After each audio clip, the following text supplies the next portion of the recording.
Assalamualaikum warahmatullahi wabarakatuh. Selamat pagi semuanya. Alhamdulillah pagi ini sangat cerah sekali. Kita tidak berhenti untuk selalu bersyukur kepada Allah karena masih diberi kesehatan dan kenikmatan oleh Allah Subhanahu wa Ta'ala. Untuk pagi ini saya akan mengisahkan satu kisah dari salah satu tokoh kita, tokoh seorang kiai sepuh yang ada di bumi Jawa ini. Kalau kita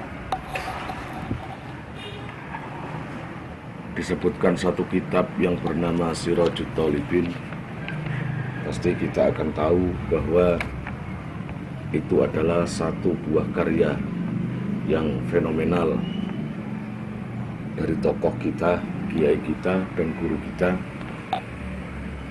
dari Kediri, tepatnya di daerah Jampes atau pesantren Jampes, yaitu Kiai Ihsan bin Dahlan bin Soleh.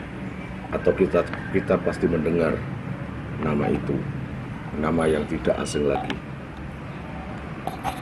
Oke, biar nggak lama-lama, saya akan mengisahkan perjalanan beliau mulai beliau masih kecil hingga beliau sudah menjadi seorang kiai.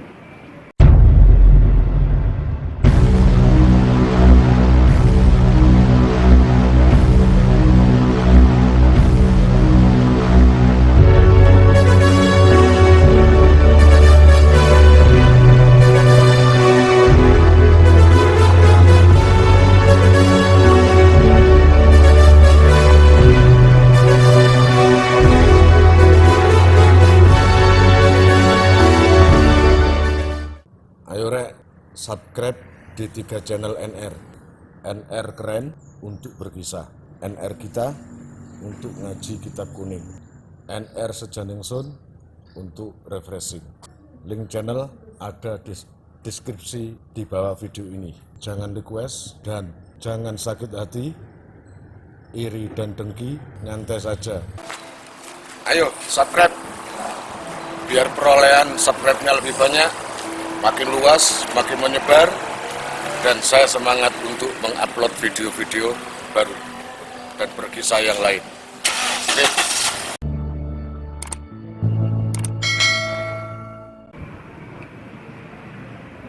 Kalau nggak salah, beliau itu dilahirkan akhir 1800 atau awal dari 1900-an. Saya pernah mendengar bahwa Kiai Ihsan Jampes itu terlahirkan tahun 1890 ke atas.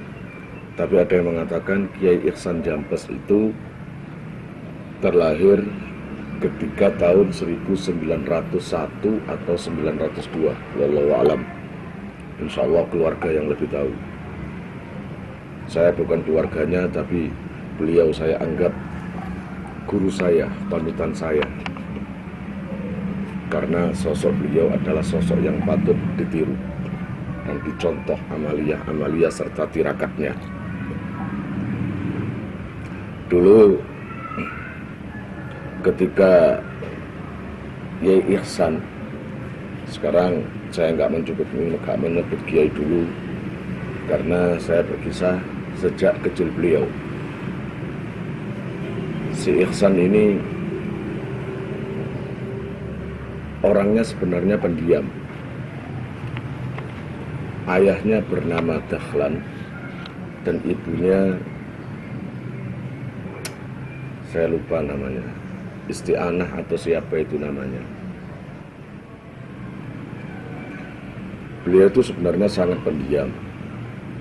Ayah serta kakeknya itu seorang ulama besar, seorang kiai. Jadi istilahnya itu beliau itu tidak turun kiai, keturunan kiai yang bukan kiai kecil tapi kiai besar.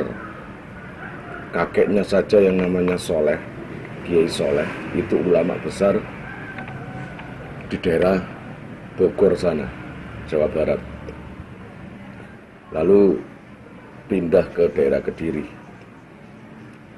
yaitu Kiai Dahlan. Kiai Ihsan sejak kecil bukan kok diam seperti orang-orang diam, itu bukan. Mungkin saya cuma bersuudon, tapi semoga nggak benar. Kiai Ihsan waktu itu tiba-tiba menjadi anak yang nakal. Ya mungkin saja beliau itu merasa menjadi seorang putra kiai. Dia pikir putra seorang kiai pasti akan menjadi kiai. Dia pikir putra kiai pasti menjadi orang besar. Mungkin, tapi insya Allah nggak seperti itu. Saya cuma bersuudon saja. Tapi pada akhirnya prasangka yang dia sangkakan bahwa anak kiai mesti menjadi kiai itu salah besar. Karena manjada wajada, siapa yang bersungguh-sungguh pasti dia akan dapat, nggak peduli itu putra siapa saja.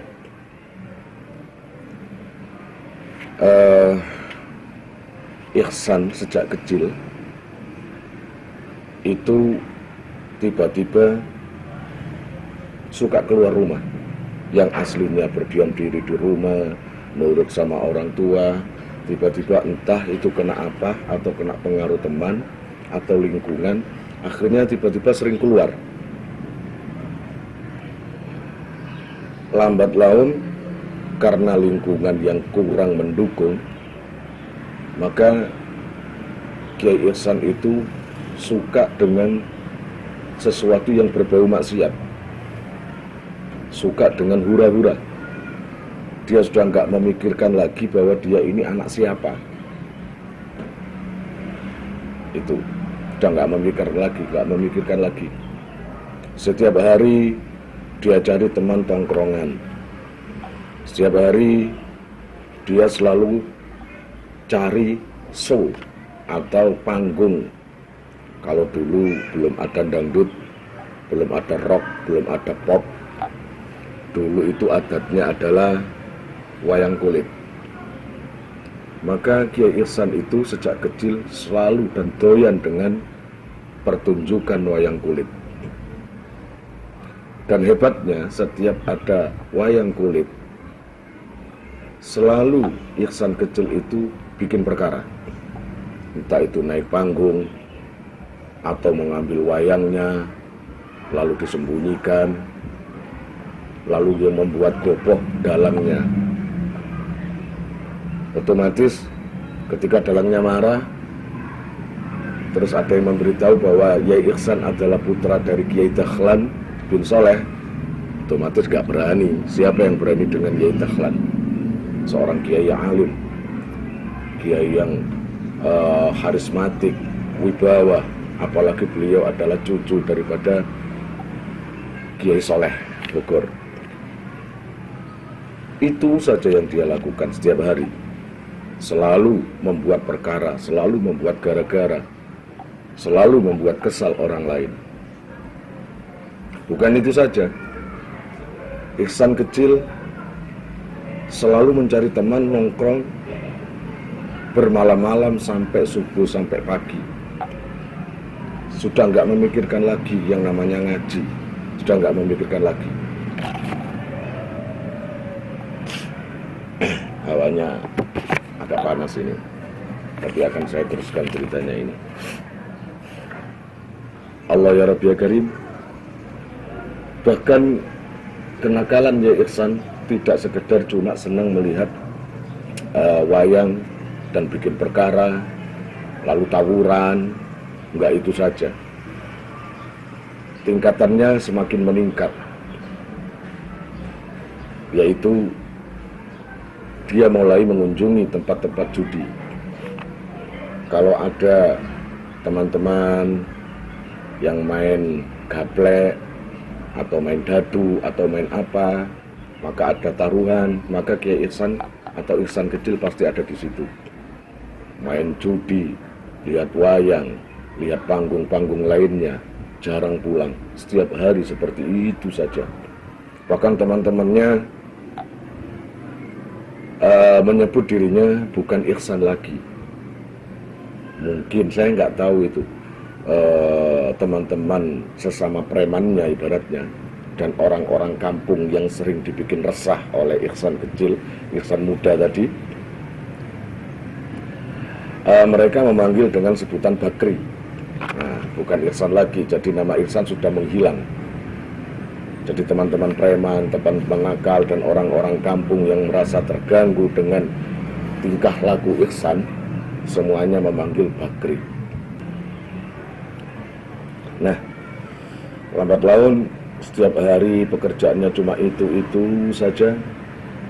Yang jelas ayah dan ibunya sangat resah, dan ibunya sering menangis karena berbeda dengan adiknya. Ihsan punya adik, nama adiknya itu Marzuki, Yai Marzuki Dahlan. Adiknya itu kelak menjadi orang yang sangat alim, sangat karismatik. Beliau adalah adik si Ihsan tadi bernama Marzuki Dahlan, yang nantinya menjadi salah satu pendiri Pondok Lirboyo. Kenapa begitu? Karena Marzuki diambil menantu oleh Kiai Abdul Karim, pendiri Lirboyo. Luar biasa. Kalau adiknya itu sejak kecil memang pendiam, sejak kecil memang suka membaca, suka mutalaah, suka ngaji. Beda dengan yang namanya Ihsan ini, yang ibaratnya nggak tahu diri, nggak menyadari dirinya kalau dia itu anak kiai, sama sekali nggak menyadari seperti itu. Ibunya selalu menangis, dan ayahnya juga memarahi, tapi nggak mempan. Semuanya itu dilakukan nggak mempan sama sekali. Tiba suatu ketika ibunya itu kehabisan akal.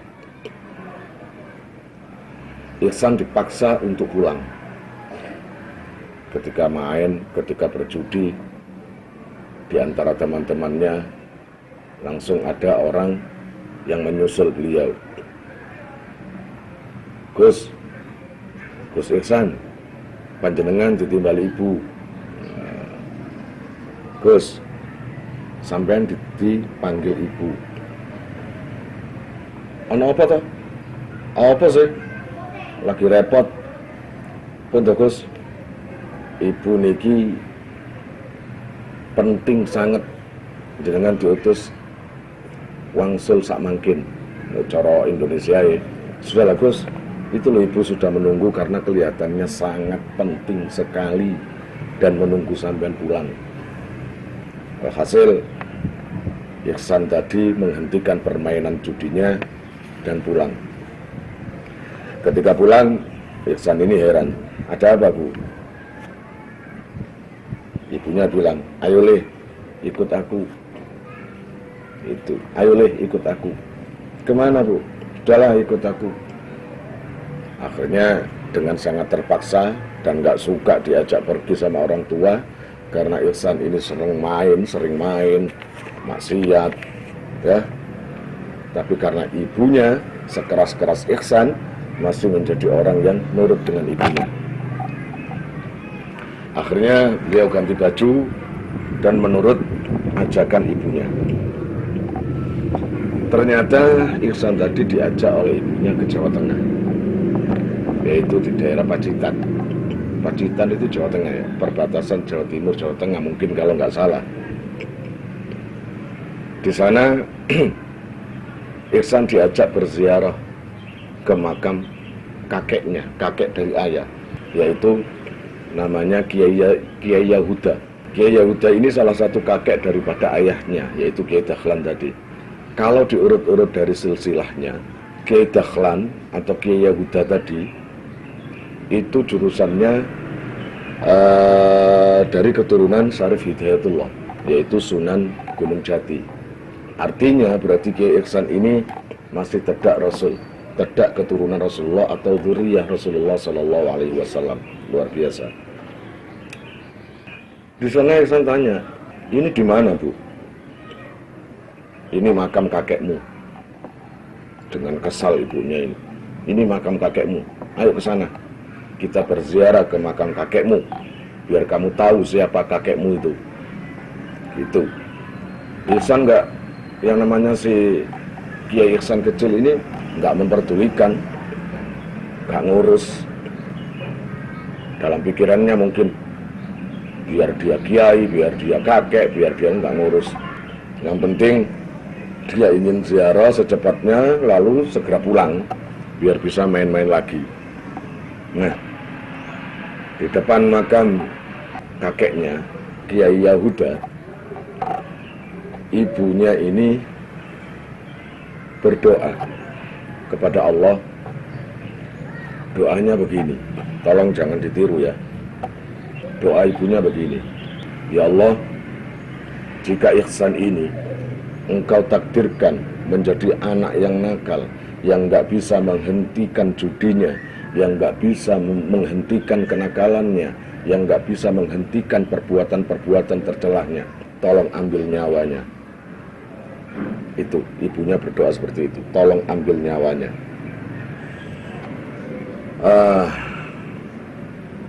Subhanallah, mungkin ibu berdoa sampai seperti itu, mungkin sudah kehabisan pikir menghadapi Ihsan itu.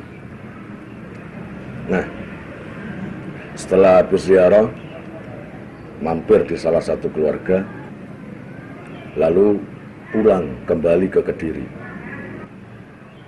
Ketika sampai di Kediri, sewaktu ketika Ihsan muda ini, sewaktu ketika tidur dan bermimpi, dia bermimpi bertemu seseorang yang di dalam mimpi itu mengaku dia kakeknya. Artinya kakek yang dia ziarahi kemarin itu, yaitu Kiai Yahuda. Di dalam mimpi itu Kiai Yahuda membawa batu besar. Di dalam mimpi itu Kiai Ihsan tanya, "Mbah, sampean sinten?"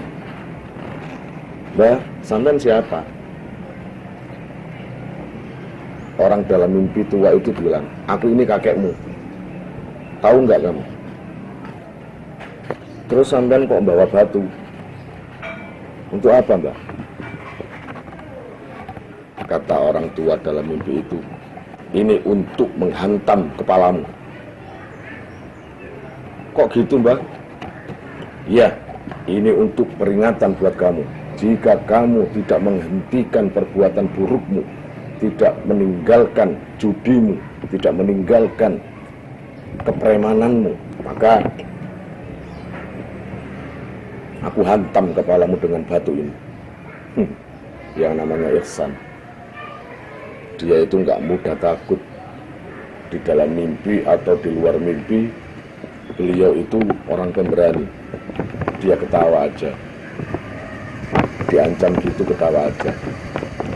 Malah dia jawab dalam mimpi itu ketika diancam oleh kakeknya, "Saya nggak tahu sampean, Mbak. Tapi kalaupun sampean itu kakek saya, bukan urusan kakek melarang saya, bukan urusan kakek. Ini perbuatan saya. Mau apa? Saya yang tanggung jawab." Begitu beraninya si Ihsan muda tadi. Kontan yang namanya kakeknya itu marah. "Kamu harus berhenti." "Enggak." Gitu.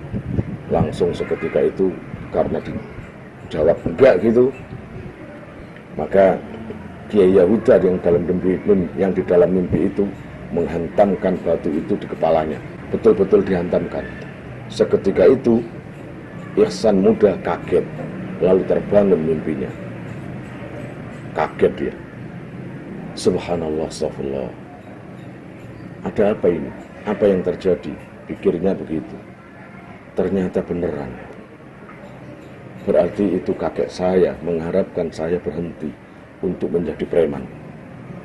Nah, setelah mimpi itu, si Ihsan cenderung kembali berdiam, kembali diam, kembali memikirkan sesuatu. Dia sudah nggak keluar lagi. Ya, bisa dikatakan tobat perlahan-lahan tapi pasti. Nah, Ibunya mungkin berpikir, aku telah mendoakan Ihsan ketika di makam kakeknya. Aku berdoa kepada Allah, ya Allah, jika anakku Ihsan ini tidak bisa menghentikan nakalnya, maka cabut saja nyawanya agar tidak menyusahkan keluarga. Beliau juga cemas, berharap beliau takut kalau yang namanya Ihsan ini sakit, karena yang dikhawatirkan doanya dikabul, ternyata si Ihsan ini sehat-sehat saja. Apalagi ibunya melihat Ihsan itu banyak perubahan setelah sejak mimpi itu tadi, semakin bahagia. Ya Allah, dalam hati ibunya, ya Allah, semoga perubahan Ihsan ini adalah benar-benar perubahan buat Ihsan ke depannya dan bisa menghentikan kenakalannya. Memang berhenti nakalnya. Lalu sudah itu Ihsan muda, Kiai Ihsan muda ini sudah nggak suka keluar lagi. Dia habiskan waktunya untuk membaca. Makanya salah satu moto daripada Kiai Ihsan sampai sekarang terkenal adalah tiada waktu kecuali untuk dibuat membaca, gitu. Jadi setelah nakal tadi dan tobat, hampir waktunya dibuat untuk membaca, beribadah. Dari situ Allah mulai memasukkan ilmu-ilmu di dalam hatinya, sangat luar biasa. Nah, di dalam kisahnya Kiai Ihsan ini mondok ke orang-orang yang sangat-sangat super barokah, super karismatik. Salah satunya beliau mondok di Kiai Soleh Darat, Jawa Tengah sana. Siapa yang nggak kenal dengan Kiai Soleh Darat? Sangat luar biasa. Lalu orang tuanya juga mengantarkan Kiai Ihsan mondok ke Madura, yaitu Syekhona Khalil. Coba siapa yang nggak kenal Syekhona Khalil? Dan beliau juga sangat akrab dengan Kiai Hasyim Asy'ari, pendiri NU. Sangat akrab sekali. Dalam kisahnya Kiai Ihsan itu yang mondok paling unik itu ya ketika di Syekhona Khalil. Saya kilas balik lagi, ketika ibunya sudah punya keyakinan, ayahnya sudah punya keyakinan bahwa Ihsan benar-benar berubah, maka beliau berdua rencana untuk memondokkan putranya, yaitu di salah satu kiai itu tadi, di Soleh Darat, Kiai Soleh Darat, dan mondok di Kiai Khalil. Kalau menurut tahunnya, beliau mondok di Syekhona Khalil ini, insya Allah pada waktu Syekhona Khalil masa-masa akhirnya, masa-masa Syekhona Khalil mungkin nggak berapa lama lagi akan wafat. Ketika Ihsan ini rencana mau dipondokkan ke Madura, beliau langsung sepakat, langsung senang, dihantarkan dengan orang tuanya menuju ke pondok Syekhona Khalil.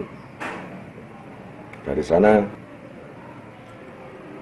langsung diterima oleh Syekhona Khalil. Dan memang Syekhona Khalil adalah terkenal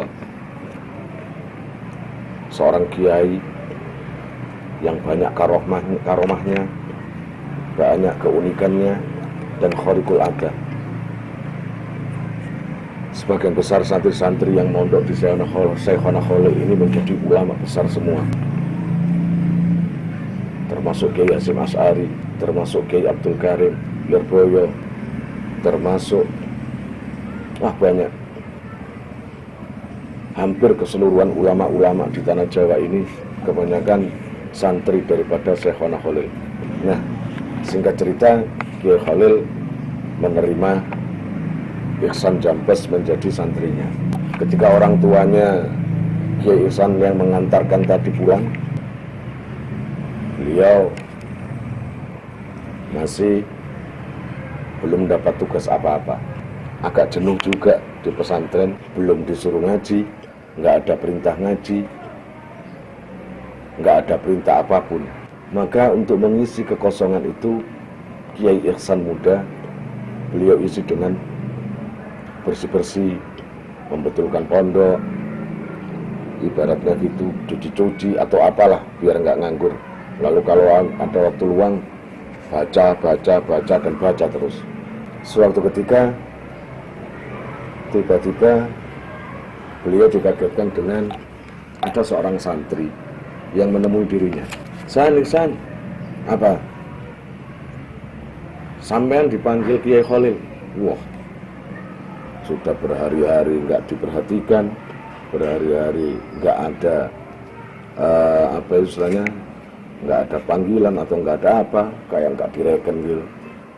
Maka dengan sangat bahagianya dan deg-degan, Kiai Ihsan langsung menemui Kiai Khalil. Ketika bertemu dengan Kiai Khalil, Kiai Khalil terlihat wajahnya seperti orang yang bingung. Dalam hati Kiai Ihsan, ada apa Kiai ini kok bingung? Ketika ditemui Kiai Khalil bilang, kamu Ihsan kan? Iya Kiai. Kamu yang kemarin diantar oleh bapak ibumu itu kan? Iya Kiai. Wah, semakin redak yang namanya Ihsan itu. Dalam batinnya, ada apa Kiai? Ini Lusan, katanya Kiai Khalil. Ini Lusan, cincin bunyaimu. Nah, maksudnya bunyaimu adalah istri daripada Kiai Khalil.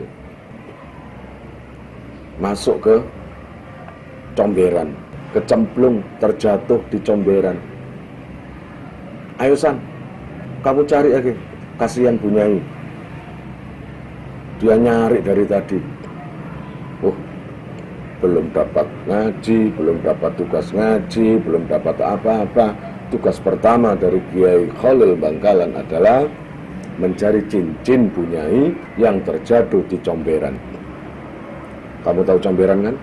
Comberan itu airnya yang hitam, banyak kotoran-kotoran manusia, banyak tai-tainya, banyak pokoknya baunya nggak karu-karuan. Tanpa pikir panjang, namanya orang dulu itu kalau sama kiai, kalau sama guru, luar biasa taatnya. Tanpa pikir panjang, Kiai Ihsan Jampes tadi langsung masuk ke comberan itu. Jadi airnya itu sampai ke leher. Jadi lumayan dalam. Ketika Kiai Ihsan masuk ke comberan, lalu dikelilingi oleh kotoran-kotoran manusia yang kuning-kuning itu, lalu beliau masuk ke comberan itu. Dalam comberan itu baunya Masya Allah. Tanpa pikir panjang, Kiai Ihsan langsung menyelam dalam comberan itu yang baunya luar biasa dan airnya sangat-sangat hitam.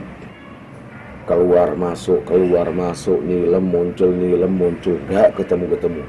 Ada yang mengatakan pencarian cincin itu sehari semalam. Ada yang mengatakan pencarian cincin itu 3 hari 3 malam. Si Ihsan ini nggak keluar di comberan itu kalau belum menemukan cincinnya Kiai, cincinnya Bunyai. Sedang teman-temannya ketawa semuanya, teman-teman baru ketawa karena melihat Ihsan tidak seperti manusia karena kulitnya hitam, kena hitam kotoran comberan itu. Dia selalu menyelam muncul sampai berhari-hari. Walhasil memang betul-betul ditemukan oleh Ihsan muda itu cincinnya Bunyai, cincin istri daripada Syekhona Khalil ditemukan, sangat senang.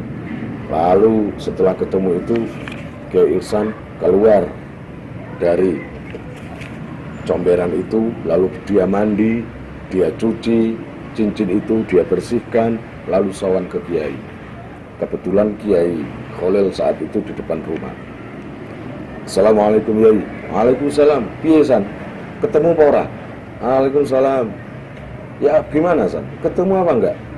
Lalu dia sodorkan cincin itu. Alhamdulillah Kiai, ini ketemu. Ya. Memang ini cincinnya. Nah, setelah dilihat sangat senang itu Syekhona Khalil. Lalu Kiai Ihsan Jampes tadi enggak disuruh masuk atau minimal dapat pesan, kamu kalau ngaji yang gedu ya le, kalau ngaji yang rajin ya le, enggak gitu sama sekali. Malah apa? Malah diusir, disuruh pulang. Ihsan, Dah, kamu nggak usah mondok, San. Ada apa, Yai? Dah, sudah habis ilmuku untukmu. Sudah habisan ilmu di sini. Sudah kamu serap semuanya, sudah kamu ambil semuanya. Jasan, kamu pulang aja sekarang. Pulang aja. Eling ya, ingat ya, ketika kamu di rumah jangan ngajar ngaji dulu. Jangan ngajar ngaji dulu. Kamu kalau sudah pulang, jangan keluar di kamarmu selama 6 tahun. Oh, bayangkan luar biasa kalau saya dapat gitu, atau kamu dapat persyaratan kayak gitu, kayak apa? Padahal sekarang ini Masya Allah luar biasa, ada Facebook, ada internet, ada apapun juga. Sudah diusir, disuruh pulang, tapi nggak boleh ngaji, nggak boleh mondok kemana-mana, lalu nggak boleh keluar dari kamar selama 6 tahun. Dan apa yang terjadi? Ketika Kiai Ihsan Jampes pulang di Kediri, langsung ngomong sama orang tuanya bahwa Syekhona Khalil ngomong seperti itu. Ya, terpaksa direlakan. Langsung Kiai Ihsan masuk di kamar selama 6 tahun tidak keluar. Kalau makan dikirim dari luar. Di dalam itu wallahu alam, kita nggak tahu kenapa dan ada apa dan apa yang dilakukan oleh Kiai Ihsan di dalam kamar selama 6 tahun itu. Yang jelas, setelah keluar dari kamar selama 6 tahun itu, Ihsan sudah berbeda dengan ketika sebelum mondok. Sangat luar biasa, pancaran keilmuannya sangat terlihat, sangat alim, sangat berwibawa, sangat berwibawa. Maka selama hidupnya baru dia mengajar santri-santri, ngeramut pondok istilahnya. Dan di sela-sela itu beliau menulis sebuah karya yang sangat fenomenal, yaitu Sirajut Thalibin.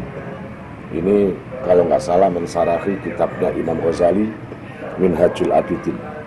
Bayangkan, kitab yang setebal itu, yang kalau nggak salah kurang lebih 1000 halaman, terselesaikan dalam waktu 8 bulan saja. Dan kitab ini adalah salah satu kitab yang dipakai rujukan seluruh daerah Timur Tengah, di seluruh dunia dalam hal ilmu pertasawufan, karena rujukannya ke Imam Ghazali sangat luar biasa. Itulah Kiai Ihsan Jampes dengan berbagai karomahnya, berbagai kisah-kisah yang uniknya. Semoga kita para pendengar mendapat kebarokan dari beliau, ya. Sampai sekarang ini Pondok Jampes masih berdiri kokoh, dan alhamdulillah anak cucunya bisa meneruskan perjalanan kakek beliau. Semoga Pondok Jampes dan seluruh keturunannya bisa selalu menghidupkan amaliyah kakeknya, menghidupkan amaliyah Kiai Ihsan, Kiai Dahlan, dan sampai ke atasnya. Oh iya, saya lupa, Kiai Ihsan ini juga pernah menikah dengan Bu Nyai Rodiyah, lalu cerai. Lalu Bu Nyai Rodiyah menikah dengan Kiai Jazuli, Pondok Kloso Al-Falak Kloso Mojo Kediri. Luar biasa itu, ya. Semoga kita dapat barokah. Tidak salahnya kalau kita sekarang berkirim Fatihah kepada beliau. Al-Fatihah ila hadratin Nabi Mustafa Muhammadin sallallahu alaihi wasallam wa alihi wa ashabihi wa dzurriyyatihi, khususan ila hadrati Kiai Ihsan Jampes wa zaujatihi, lan sedaya putra-putrine, anak keturunane sedaya, khususan ila hadrati Kiai Dahlan, Kiai Isti'anah, Kiai Yahuda, Kiai Soleh, dan semua yang menjadi segaris dari keturunan Kiai Ihsan. Lahumul Fatihah. A'udzubillahi minasyaitonir rajim. Bismillahirrahmanirrahim. Alhamdulillahirabbil alamin arrahmanir rahim maliki yaumiddin. Iyyaka na'budu wa iyyaka nasta'in. Ihdinas siratal mustaqim.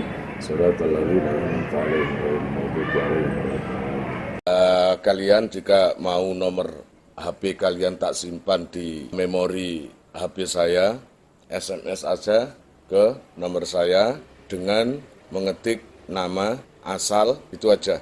Nanti saya save. Lalu nanti akan terhubung ke WA saya. Insya Allah akan ada pemberitahuan, perkembangan tentang NR atau ada video baru atau apa. Biasanya saya umumkan di status WhatsApp ya.